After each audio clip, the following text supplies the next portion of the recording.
So this naturally leads to the big question on everyone's mind, right?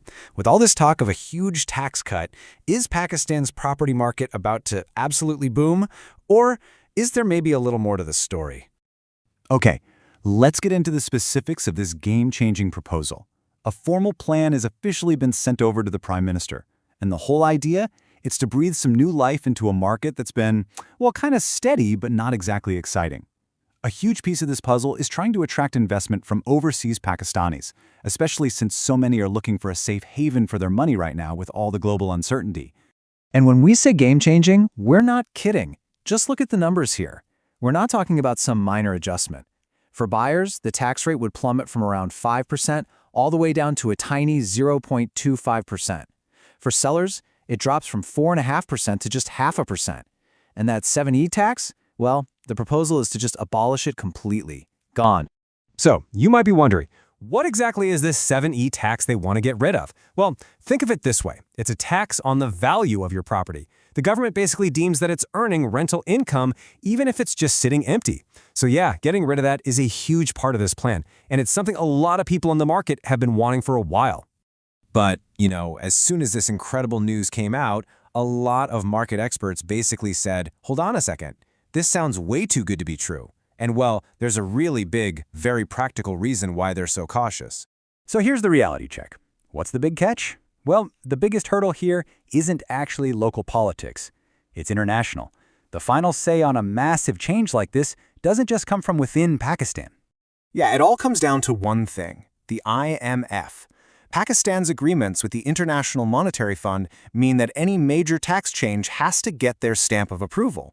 And if you look at the track record over the past few years, the IMF has pretty consistently blocked these kinds of big relief packages. This really breaks down the difference between the dream and what's probably going to happen.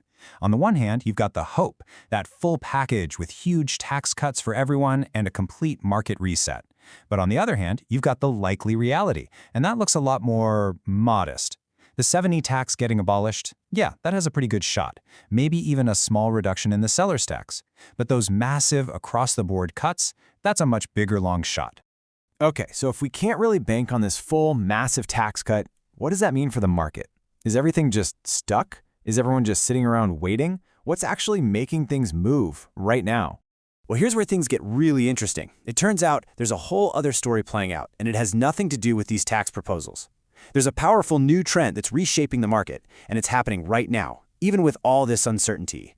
With everything so unstable around the world, a lot of overseas Pakistanis are starting to look at property back home in a totally new light. It's not just about making money anymore, it's about having a safe haven, a secure spot for their family, a safe place for their capital, back in their own country.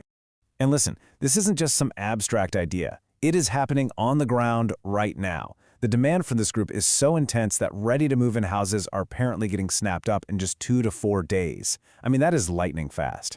It really all comes down to this powerful feeling, a sentiment that's summed up perfectly by the quote, "At the end of the day, your own country is your own." It's this deep-seated desire for security that's driving these decisions.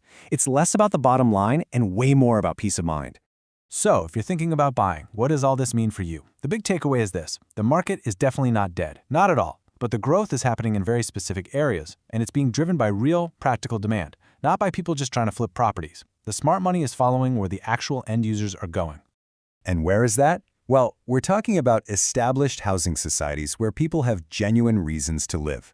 Think places like DHA Lahore, especially phases 7 and 8. You've got Lake City, certain spots in Baharia Town, and other cooperative societies.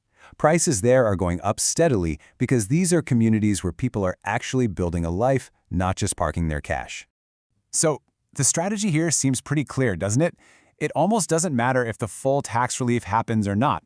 The market right now rewards a very specific approach. Number 1, think long-term. Number 2, invest like an end user, someone who actually needs a home. And number 3, focus on practical needs, not just quick, speculative profits. Which kind of leaves us with one final big question to think about.